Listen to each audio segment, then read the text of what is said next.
এইভাবে আমার রাষ্ট্রকে আগে নিয়ে গেছে।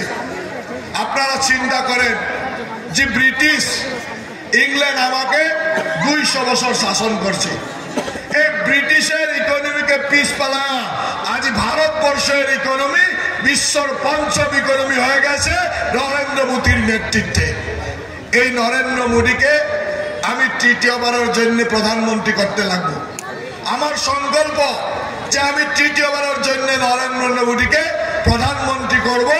আরো আমার লক্ষ্য হলো আগামী 5 বছরে, আগামী 10 বছরের ভিতরে আমি যাতে চাইনাকে পিছ পেলে আমার অর্থনীতি বিশ্বর 3 নম্বর অর্থনীতি করতে পারি, এইভাবে আসি কাজ করতে লাগবো। ওর জন্য আমি নরেন্দ্র মোদীকে তৃতীয়বারের জন্য প্রধানমন্ত্রী করতে লাগবো।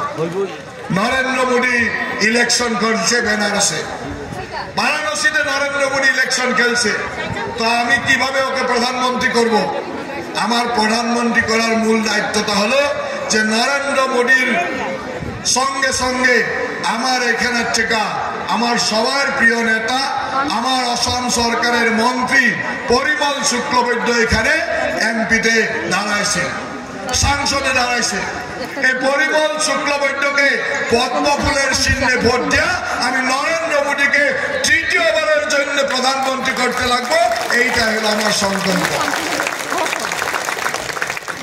আমি সবাই জানি যে আমার মাননীয় মুখ্যমন্ত্রী মহাশয়ের নেতৃত্বে বিগত দিনে কিভাবে আসামের উন্নয়ন হয়েছে।